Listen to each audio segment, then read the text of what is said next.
সম্মানিত সুধীমণ্ডলী, আমরা সূরা আহজাবের 21 নম্বর আয়াত থেকে আমরা আলোচনা শুরু করব ইনশাআল্লাহ।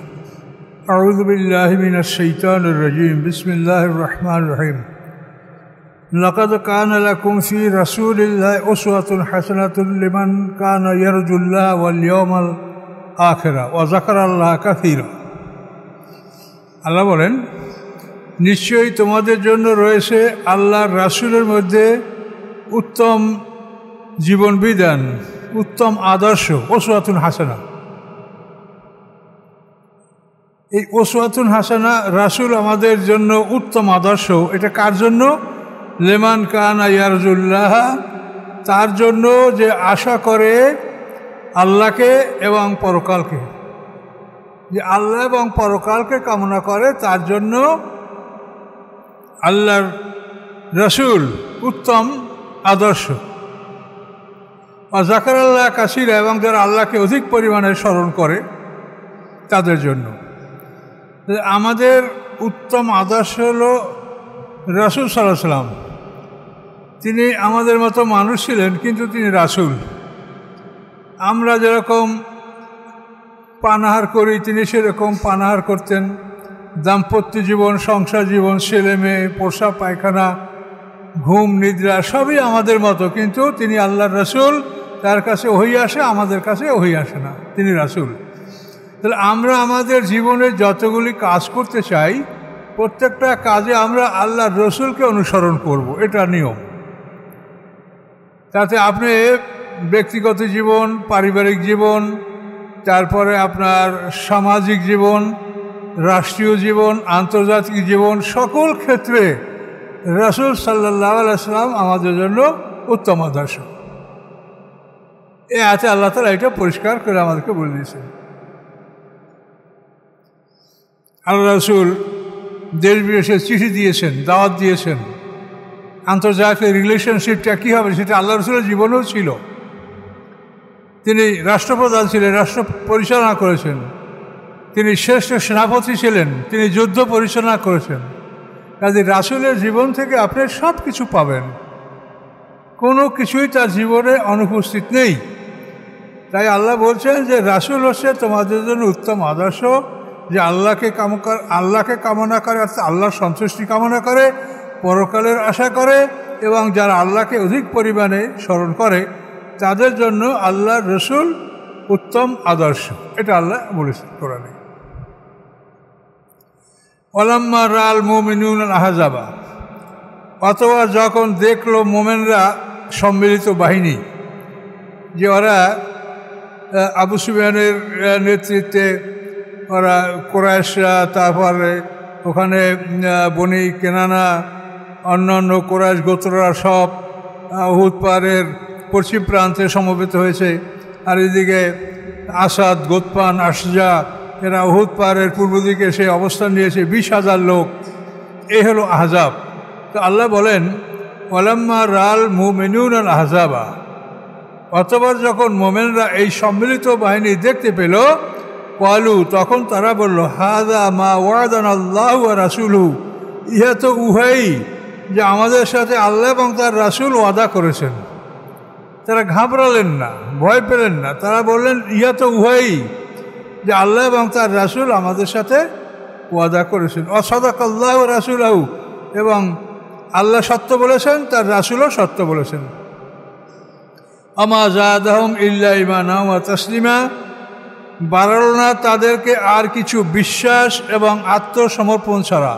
অর্থাৎ এই আহজাব দেখে তাদের বিশ্বাস এবং আত্মসমর্পণ বেড়েছে, কোনো রকম ক্ষতি হয় নাই, ভয় পায়নি তারা। মিনাল মুমিনিনা রিজালুন সাদাকু মা আহাদুল্লাহ আলাইহি, মুমিনদের মধ্যে এমন কিছু পুরুষরা রয়েছে, তারা আল্লাহর সাথে যে ওয়াদা করেছে সেই ওয়াদাটা তারা পূরণ করেছে। এই ওয়াদাটা কি? ওয়াদাটা হলো, যে সমস্ত সাহাবীরা বদরের যুদ্ধে অংশগ্রহণ করতে পারে নাই, বদরের যুদ্ধ আকস্মিক, এটা কিন্তু প্রোগ্রাম করে এই যুদ্ধটা করা হয়নি। আবু সুফিয়ানের কাফেলাটা কী অবস্থা আছে এটা পর্যবেক্ষণ করার জন্যই আল্লাহ রসুলকে সহ এরা মদিনা থেকে বের হয়েছিল, যুদ্ধের পরিকল্পনা তাদের ছিল না। তো এর মধ্যে একটা যুদ্ধ হয়ে গেল এবং এই যুদ্ধে যারা অংশগ্রহণ করলো তাদের জন্য সুসংবাদ আসলো যে এরা প্রথম শ্রেণীর মুসলমান, এরা জান্নাতি। তখন যারা অনুপস্থিত ছিল তারা আল্লাহর কাছে ওয়াদা করলো যে আমরা বদরে যেতে পারি নাই, পরে যদি কোনো যুদ্ধে আমরা অংশগ্রহণ করি, আল্লাহ তৌফিক দেন, তখন আমরা আমাদের জীবন শেষ করে আমরা সেই যুদ্ধ করব। এটা ছিল তাদের প্রতিশ্রুতি, ওয়াদা।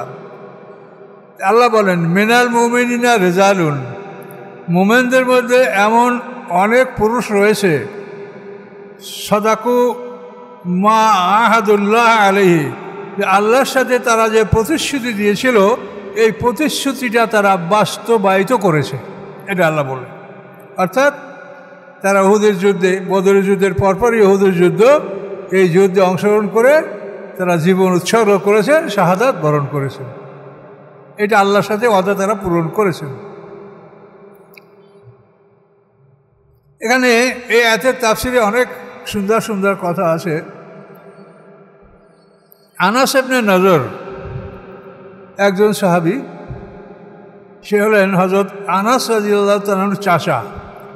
এই আনাস ইবনে নজর উহুদের প্রান্তে যুদ্ধ করতে গিয়ে বলেন যে উহুদের প্রান্তর থেকে আমি জান্নাতের ঘ্রাণ পাচ্ছি, এবং এমনভাবে সে যুদ্ধ করলেন যে যুদ্ধে সে ৮০টা আঘাত খাওয়ার পরে তিনি শাহাদাত বরণ করেছেন, এবং তার লাশকে কেউ শনাক্ত করতে পারছেন না যে এইটা কে।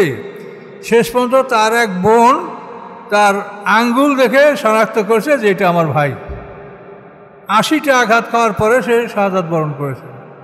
এই কথার দিকে ইঙ্গিত যে মুসলমানদের মধ্যে এমন বহু পুরুষ আছে যে আল্লাহর সাথে কৃত প্রতিশ্রুতি তারা পূরণ করেছে। ফামেনহুম মাং কাজা নাহবাহু, তাদের মধ্যে কতকের জীবন বিসর্জন দিয়েছে। আমিনহুম মাইয়ান্তাদের, এবং কতক জীবন বিসর্জন দেওয়ার জন্য অপেক্ষা করছে, তারাও জীবন বিসর্জন দিবে। আমা বাদ্দালু তাবদিলা, তারা আল্লাহর সাথে কৃত প্রতিশ্রুতি তারা পরিবর্তন করে নাই। লিয়াজিয়াল্লাহ সাদিকিনা বিসিদকিহিম, যাতে আল্লাহ পুরস্কার দিতে পারেন সত্যবাদীদেরকে তাদের সত্যের পুরস্কার। ওই আযবাল মুনাফিকিনা, এবং আল্লাহ শাস্তি দেবেন মুনাফিকদেরকে ইনশা, যদি ইচ্ছা করেন। আও ইয়াতুবু আলাইহিম, অথবা তাদের তওবা কবুল করতে পারেন যদি তারা তওবা করে। ইন্নাল্লাহ কানা গাফুরার রহিমা, নিশ্চয়ই আল্লাহ ক্ষমাশীল দয়াময়। ও রাদ্দাল্লাহুল্লাযিনা কাফারু বিগায়জিহিম, ফিরিয়ে দিলেন আল্লাহ তাআলা কাফেরদেরকে তাদের গোস্বা সহ। খুব রাগ করে ভয়ঙ্কর অবস্থায় তারা মদিনা আক্রমণ করছিল যে 1 ঘন্টার মধ্যে মদিনা দখল করব আমরা। তা আল্লাহ বলেন ওদের এই অন্তরের গোস্বা সহ আল্লাহ ওদেরকে বিদায় দিয়ে দিলেন। 1 মাস পর ওদের ওই পাহাড়ের থেকেই তারা ওখান থেকে লেজ গুটিয়ে মক্কায় চলে যেতে বাধ্য হলো। সেটা আল্লাহ বলছে রাদ্দাল্লাহুল্লাযিনা কাফারু বিগায়জিহিম, কাফেরদেরকে তাদের এই গোস্বা, এটা নিয়েই আল্লাহ তাআলা তাদেরকে ফিরিয়ে দিলেন। লামিয়া নালু খাইরা, তারা কোনো কল্যাণ অর্জন করতে পারল না, নিজেদের সব ধন সম্পদ ব্যয় করলো, কোনো গনিমত হাসিল করতে পারল না। আকাফাল্লাহুল মুমিনা আল কিতাল, আল্লাহ বলেন যুদ্ধের ক্ষেত্রে মুমিনদের জন্য আল্লাহই যথেষ্ট। মুমিনরা যুদ্ধ করবে, তাদেরকে হেফাজত করা, জয়যুক্ত করা, রক্ষা করা, এটা দায়িত্ব আল্লাহর। অকাল আল্লাহ কাবিয়ান আজিজা, এবং আল্লাহ মহাশক্তিশালী, অপ্রতিরোধ্য ক্ষমতার মালিক। আনজালাল্লাযিনা যাহারুহুম মিন আহলিল কিতাবে মিন সিয়াসিহিম, বের করে দিলেন আল্লাহ তাআলা। নাযালা মানে অবতরণ করা, এখানে অর্থটা হবে বের করে দেওয়া। বের করে দিলেন আল্লাহ তাআলা তাদেরকে, যারা এই কাফেরদেরকে সাহায্য করেছিল, মিন আহলিল কিতাব, আহলে কিতাবদের মধ্যে হতে, মিন সিয়াসিহিম, তাদের দুর্গের ভিতর থেকে। এটা হলো ইহুদি বনু কুরাইজা। আল্লাহ বলেন আনজালাল্লাযিনা যাহারুহুম, আল্লাহ বের করে দিলেন তাদেরকে যারা এই কাফেরদেরকে সাহায্য করেছিল, আহলে কিতাবদের মধ্যে হতে, মিন সিয়াসিহিম, তাদের দুর্গের ভিতর থেকে, বনী কুরাইজার দুর্গের ভিতর থেকে কাফেরদেরকে তারা সাহায্য করেছিল। ওয়া কাযাফা ফি কুলুবিহিম রুবা, এবং তাদের অন্তরে আল্লাহ তাআলা ভয় ভীতি ঢেলে দিয়েছিলেন। ফারিকান তাকতুলুন, তাদের এক দলকে তোমরা হত্যা করেছ, তাসারুনা ফারিকা, অন্য দলকে তোমরা বন্দী করেছ। এখানে বিষয়টা হলো, মদিনায় 3 দল ইহুদি ছিল। ইহুদি বনু কায়নুকা, বদরের যুদ্ধের পরে তাদেরকে মদিনা শহর থেকে বহিষ্কার করা হয়েছে। ইহুদি বনু নজির, উহুদের যুদ্ধের পরে তাদেরকে মদিনা থেকে বহিষ্কার করা হয়েছে। ইহুদি বনু কুরাইজা, এই একটা দল মদিনায় এখনও ছিল। তো মক্কার মুশরিকরা যখন মদিনা আক্রমণ করার জন্য আসলো, তখন এই ইহুদি বনু কুরাইজার দুর্গে ঢুকলো এবং কাব ইবনে আসাদ তাদের নেতা তাকে খুব রকমের বুঝাতে চেষ্টা করলো যে আমরা 2-1 ঘন্টায় মদিনা জয় করব। তোমরা আমাদের পক্ষে থাকো, ভিতর থেকে কিছু সাহায্য করো, তোমাদের মাঠে যেতে হবে না। সেই কথা আল্লাহ বলছেন যে ওরা দুর্গের ভিতরে থেকে কাফেরদেরকে সাহায্য করেছিল, ওরা দুর্গ থেকে বের হয় নাই। কিন্তু এই যুদ্ধ শেষ হওয়ার পরপরই আল্লাহ তাআলা এদেরকে মদিনা থেকে বহিষ্কার করলেন। খুব মর্মান্তিক ঘটনা এখানে। তো আহজাব যুদ্ধ সম্পর্কে তো আপনার ইতিহাসে শুনেছেন।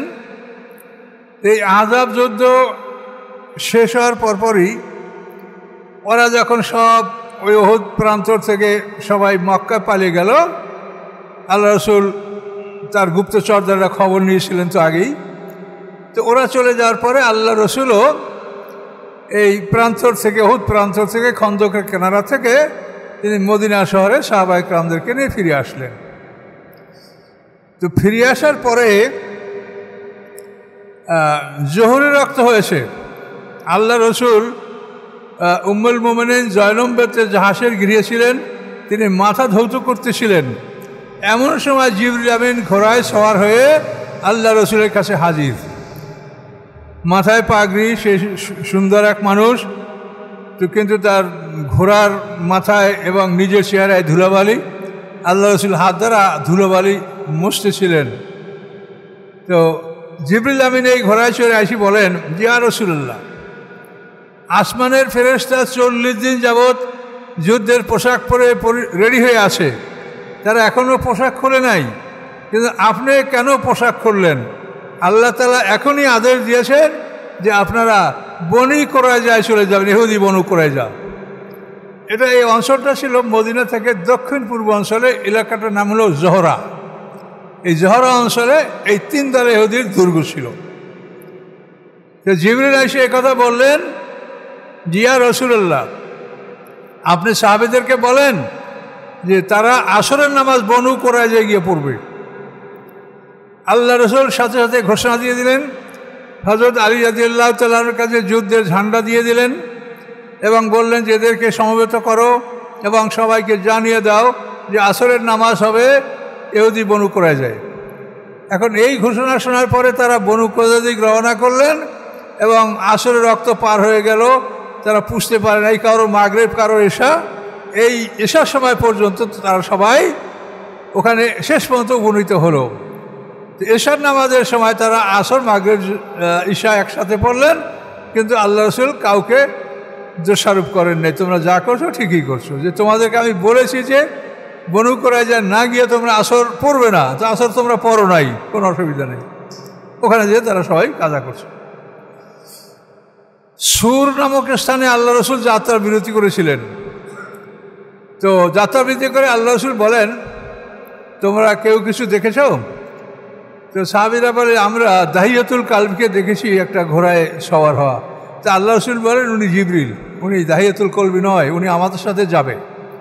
এই যুদ্ধে উনি যাবেন, কাফেরদেরকে ভয়ভীতি দেখাবেন, ইহুদিদেরকে ওদের অন্তরের মধ্যে ভয় প্রকম্পিত হবে, উনি এই ভয় দেখাবেন, রোগ, এটা তাদের অন্তরে একটা ভয়ভীতি সৃষ্টি করার জন্য জিবরিল আমিন আমাদের সাথে আছেন, তিনি আমাদের সাথে যাচ্ছেন। উনি দাহিয়াতুল কলবি নন, উনি জিবরিল আমিন।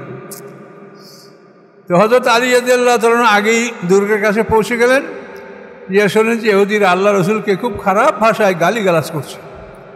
তখন আলী রাদিয়াল্লাহু তাআলা ফিরে এসে আল্লাহ রাসূলকে বললেন, ইয়া রাসূলুল্লাহ, আপনি দুর্গের কাছে যাবেন না, আপনি দূরে থাকেন।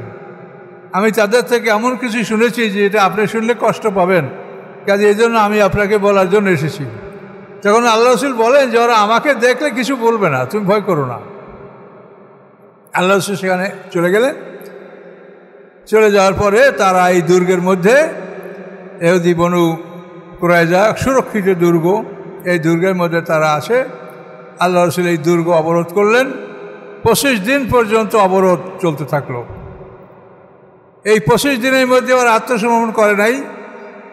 শেষ পর্যন্ত আলী রাদিয়াল্লাহু তাআলার কঠিন ধমক, উনি সভাপতি ছিলেন, তারা আত্মসমর্পণ করার চিন্তা ভাবনা করলো। তো তখন তারা বলল, ইয়া রাসূলুল্লাহ, আমাদের এই মহল্লায় আপনার একজন সাহাবীর বাড়ি, আমরা তার সাথে একটু আলাপ করতে চাই, তাকে একটু আমাদের কাছে পাঠান। এই সাহাবীর নাম ছিল আবু লুবাবা ইবনে আব্দুল মানদার। আল্লাহ রাসূল বললেন যে আবু লুবাবা, তোমার সাথে ওরা কথা বলে, তুমি যাও। গেছে, যাওয়ার পরে সব ইহুদি নারী পুরুষ কান্নাকাটি শুরু করে দিয়েছে, ভাই আপনি তো আমাদের মহল্লার মানুষ, তো আমাদেরকে আল্লাহ রসুল সেনাপতি আমাদেরকে সারেন্ডার করতে বলেছেন, আমরা কী করবো বলেন? সারেন্ডার করো, কি আর করার আছে? সারেন্ডার করলে আমাদের কি হবে? তখন উনি এই হাতটা গলার উপরে উঠে এই দেখালেন যে এই হবে। এইটা উনি বলেন যে আমি গলার থেকে হাত নামিয়েছি, সাথে সাথে আমি বুঝতে পেরেছি যে আমি খেয়ানাত করেছি। এই আদেশ দেওয়ার মালিক আল্লাহ রসুল এবং প্রধান সেনাপতি, আমি এটা তাদেরকে কেন শোনালাম? তখন ওই লজ্জতে ওখান থেকেই মদিনার মসজিদে চলে গিয়ে পা দুইটা খুঁটির সাথে বেঁধে উল্টা ভেবে ঝুলে পড়লেন যে আমাকে আল্লাহ মাফ না করলে আমি এই অবস্থার মৃত্যু হবে, আমি খেয়ানাত করেছি। আল্লাহ রসুল দেখেন যে আবু লুবাবা আসে না, কী হলো তার জানতে পারলেন যে এই অবস্থা। আল্লাহ রসুল বললেন যে যদি আমার কাছে আসতো আমি ওর জন্য ক্ষমা প্রার্থনা করতাম। তো সরাসরি আল্লাহর কাছে গেছে, এখন আল্লাহ তার জন্য যা ফয়সালা করে তাই, আমি কিছু বলবো না। এখন ইহুদিরা দেখলো যে আমাদের কোনো উপায় নাই, আল্লাহ রসুল আমাদের ব্যাপারে একটা চূড়ান্ত সিদ্ধান্ত না নিয়ে এখান থেকে যাবেন না। তখন আল্লাহ রসুলের কাছে ওরা আত্মসমর্পণ করলো যে ইয়া রাসূলুল্লাহ, আমরা আত্মসমর্পণ করলাম, সারেন্ডার করলাম, আপনি যা করার আপনি করেন, আমরা মানতে বাধ্য থাকব। তো এই কথা বলার পরেই মদিনা আনসারের আউস গোত্র, আউস এবং খাজরাজ দুইটা গোত্র, তো আউস গোত্রের নেতা হচ্ছে সাদ ইবনে মুআজ রাদিয়াল্লাহু তাআলা আনহু। আউস গোত্র বলতে লাগলো, ইয়া রাসূলুল্লাহ, ইতিপূর্বে দুই দল ইহুদিকে মদিনা থেকে বহিষ্কার করা হয়েছে। তারা ছিল খাজরাজ গোত্রের বন্ধু। কাজে এই খাজরাজ গোত্রের লোকেরা আপনার কাছে যে অনুরোধ করেছে, তাদের অনুরোধে আপনি তাদেরকে হত্যা করেন নাই, তাদেরকে এক্সাইল করেছেন, নির্বাসন দিয়েছেন। কাজে এদের ফয়সালাটাও আমাদের অনুরোধ আপনি রাখবেন, এই বিষয়টা আমাদের হাতে দেন, আমরা আপনাকে যা অনুরোধ করব আপনি আমাদের বিষয়টা মানেন। যেহেতু ইতিপূর্বে ওই দুই দলের ব্যাপারে আপনি মানে আনসারের খাজরাজ গোত্রের কথা আপনি মেনেছেন বা আপনি গ্রহণ করেছেন, তা আমাদের কথাটা আপনি মানবেন, আপনাকে আমরা অনুরোধ করছি। তখন আল্লাহ রাসূল বললেন যে এই ইহুদি বনু কুরাইজার ফয়সালা, তোমাদের নেতা যে সাদ ইবনে মুআজ, তার উপরে যদি দেই তাহলে তোমরা কি মনে করো? আমরা ভালো মনে করি, দেন। তখন আল্লাহ রাসূল জানাই দিলেন যে ইহুদি বনু কুরাইজার সাথে কি আচরণ করা হবে, কি সিদ্ধান্ত নেওয়া হবে, এটা আনসার নেতা সাদ ইবনে মুআজ রাদিয়াল্লাহু তাআলা আনহু বলবেন। তার সম্বন্ধে আপনারা ইতিপূর্বে শুনেছেন যে তিনি হাতে জখম খেয়ে মদিনার মসজিদে রাফিজা নামক এক মহিলার তাঁবুতে, যেখানে উনি জখমদেরকে চিকিৎসা করতেছিলেন, ওখানে তিনি ছিলেন। তা আল্লাহ রাসূল বলেন যে তোমরা তাকে ওখান থেকে এখানে নিয়ে এসো। সে ছিল ভারী মানুষ, একটা গাধার উপরে, খচ্চের উপরে তাকে সওয়ার করে নিয়ে আসা হলো। প্রতিমধ্যে তো ওনার গোত্রের লোকেরা, আউস গোত্রের আনসাররা বারবার তাকে অনুরোধ করতে লাগলেন যে আর এরা আমাদের মিত্র, কাজে এদের ব্যাপারে আপনি সদয় হন, আপনাকে আল্লাহ রসুল বিচারের ভার দিয়েছে। ইতিপূর্বে দুই দল ইহুদিদেরকে তাড়িয়ে দেওয়া হয়েছে, খাইবারে তাড়িয়ে দেওয়া হয়েছে, এদেরকেও আপনি সেই জন্য একটা আদেশ দেবেন, আমরা এটা আশা করি। কাজে আপনার উপরে দায়িত্ব দেওয়া হয়েছে, আপনি এদের উপরে দয়া করেন। তো বারবার বলার পরে সাদ রাদিয়াল্লাহু তাআলা আনহু বললেন যে আমি যে কাজ করব এটা আল্লাহর বিধান অনুযায়ী আমি কাজ করব, আমি কারো তিরস্কারকারী তিরস্কারকে ভয় করব না, কেউ মাকে মালামাত করবে, মন্দ বলবে, এটার আমি চিন্তা করব না, আমি যেটা ন্যায়সঙ্গত মনে করছি সেটাই আমি করব। উনি এটা বললেন। উনি ছিলেন জখম। ওনার আসার পরে আল্লাহ রাসূল সাহাবীদেরকে বললেন, কুমু ইলা সাইয়্যিদিকুম, তোমাদের সর্দারের দিকে তোমরা ওঠো, দাঁড়াও, তাকে নামিয়ে নিয়ে আসো। কুমু ইলা সাইয়্যিদিকুম, আল্লাহ রাসূল এখানে বলেছে তাদেরকে, যাও তাকে আগায় নিয়ে আসো। উনি খুব ভারী মানুষ ছিলেন, আগায় নিয়ে আসা হলো। তো উনি আল্লাহ রাসূলের সামনে বসলেন। বসার পরে বললেন, ইয়া রাসূলুল্লাহ, এই ইহুদি বনু কুরাইজার ফয়সালার ভার কি আপনি আমার উপর দিয়েছেন? যে হ্যাঁ। তো যদি দিয়ে থাকেন তা আমি যে রায় দেবো তো? আল্লাহ রাসূল বললেন, হ্যাঁ মানবে। তারপর বললেন সাহাবীদের কথা, আমি যে রায় দেবো এটা সাহাবীরা মানবে তো? বললেন যে হ্যাঁ মানবে। তারপর আল্লাহ রাসূলের দিকে মুখ না ফিরে অন্যদিকে মুখ ঘুরিয়ে বললেন, ইয়া রাসূলুল্লাহ, আপনিও কি মানবেন? তখন আল্লাহ রাসূল মিশিয়েছে বললেন যে আমিও তোমার ফয়সালা মানব। এরপরে সাদের মাঝে ঘোষণা করলেন যে এদের পুরুষদেরকে হত্যা করা হবে, তাদের সম্পদ গনিমাত হিসাবে বন্টন করা হবে, নারী শিশুদেরকে বন্দী করে তাদেরকে দাসদাসীতে পরিণত করা হবে। কঠিন আদেশ। আল্লাহ রাসূল এই রায় শোনার পর বললেন যে সাদ ইবনে মুআজ ওই আদেশই আজকে দিয়েছেন যেই আদেশ আল্লাহর আরশে লেখা ছিল। তো এরপরে এখন এই অর্ডার, এখন আল্লাহ রাসূল সাহাবীদের আদেশ দিলেন যে তোমরা এদেরকে বন্দী করো। তাদের সংখ্যা 600-র চেয়ে কম ছিল না এবং 900-র উপরে ছিল না। বিভিন্ন মত আছে, মোট কথাটাই 600-র কম না, 900-র অধিক না।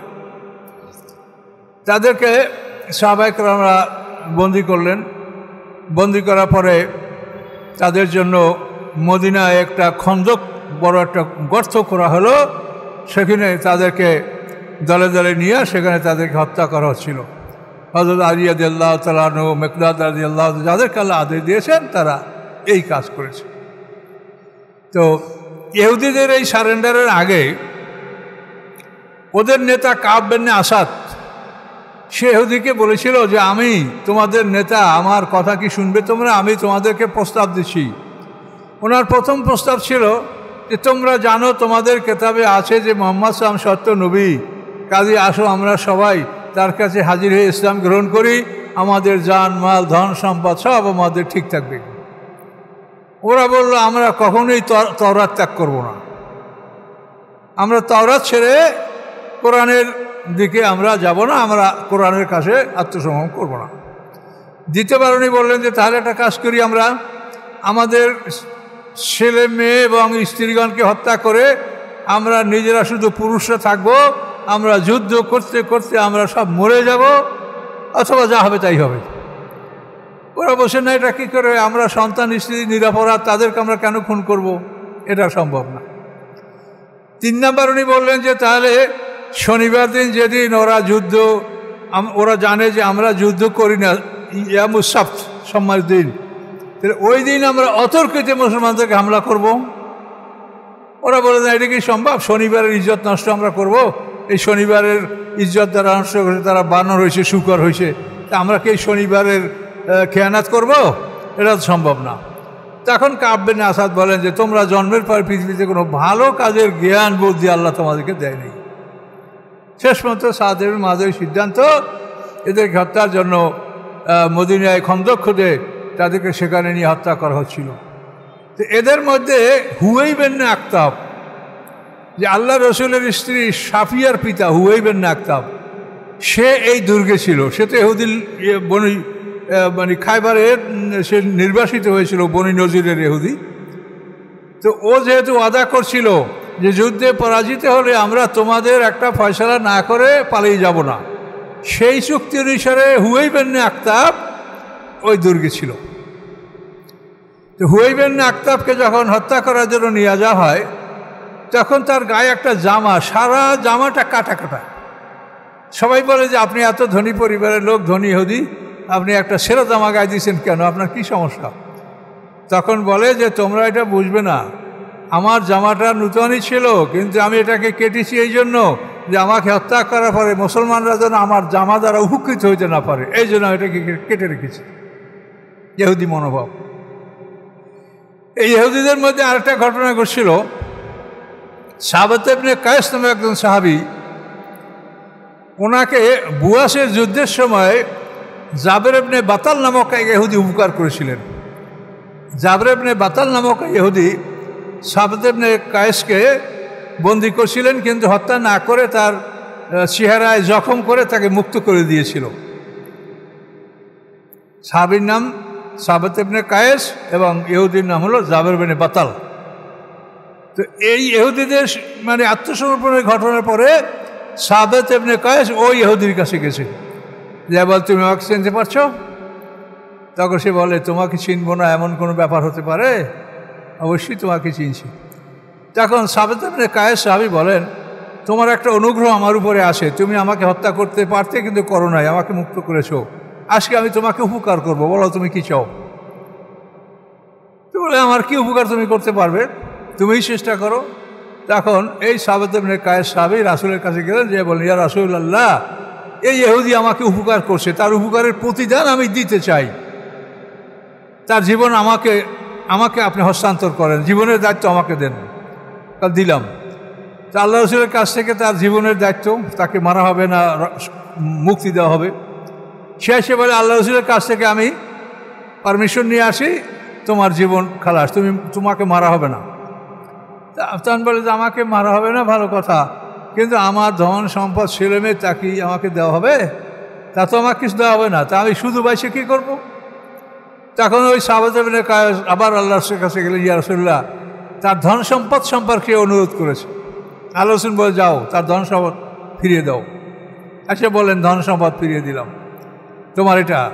এরপর বলে যে আমার সন্তান সন্ততি সব হত্যা করা হবে, তা আমি একা বাইসে কী করবো?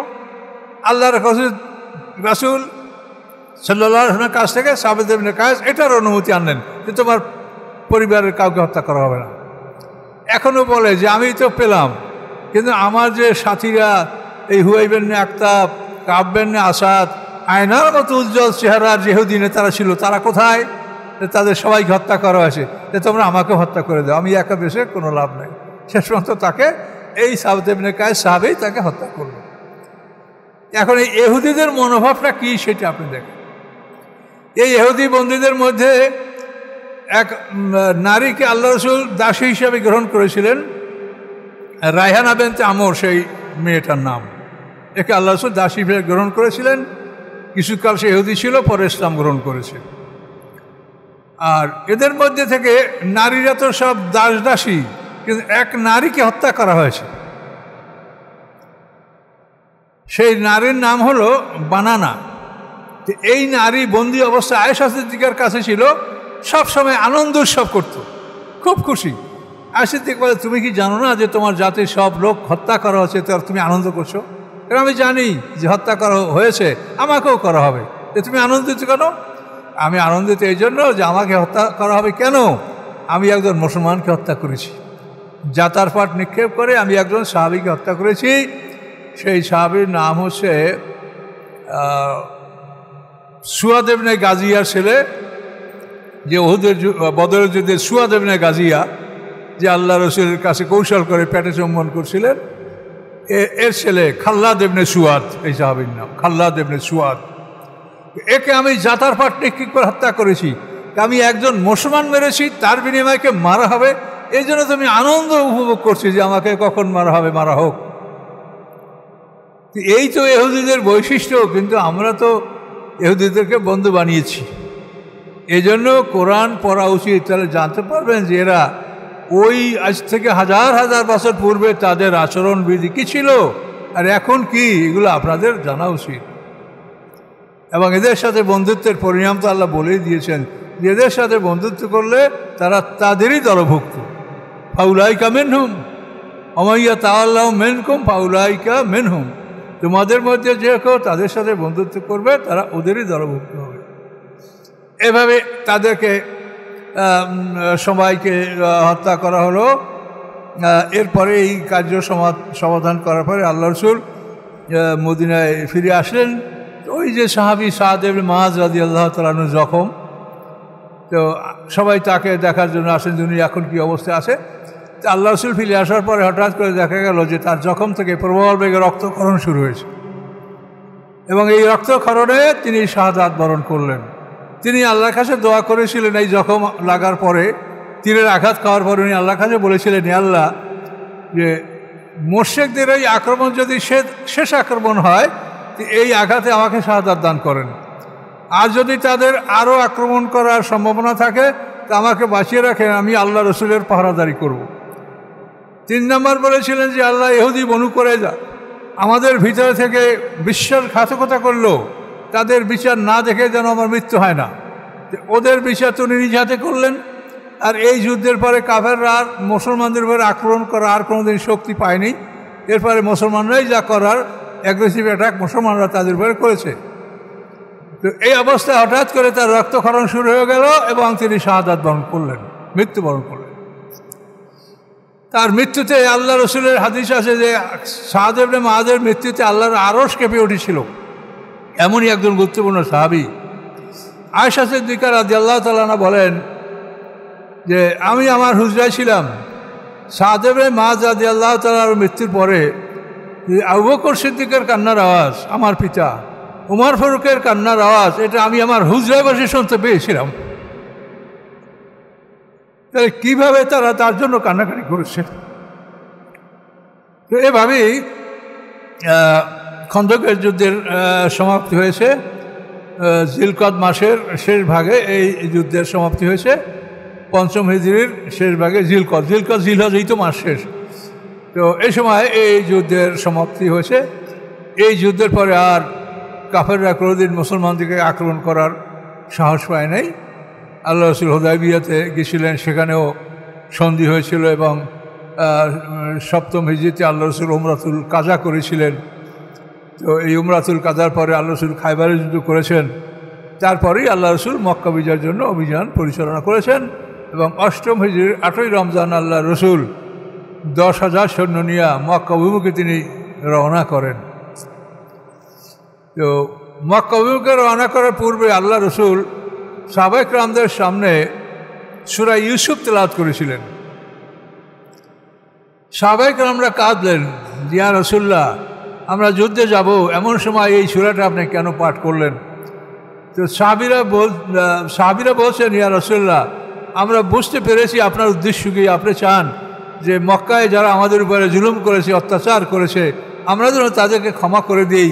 এই জন্য ক্ষমার দৃষ্টান্ত হিসেবে ইউসুফ সূরা আপনি আমাদের সামনে পাঠ করলেন। যে বলুন, ইয়া রাসূলুল্লাহ, আপনি কী চান, আমরা সেভাবে কাজ করব। তখন আল্লাহ রাসূল বললেন যে যারা নেহায়েত অপরাধী, যারা খুন করেছে, মানুষ হত্যা করেছে, এইরকম যারা, তাদের তালিকা করো। তাতে 8 জন পুরুষ এবং 4 জন মহিলার তালিকা করা হয়েছিল এবং বাকি সবাইকে হত্যা করা যাবে এই মর্মে আদেশ ছিল, কিন্তু হত্যা করা হয়নি। ওরা সারেন্ডার করেছে। সারেন্ডার করার ফলে শেষ পর্যন্ত বিনা রক্তপাতেই মক্কা বিজয় হয়েছে। এটা আমরা আবার সামনে যখন আসবো তখন ব্যাপক আলোচনা করব।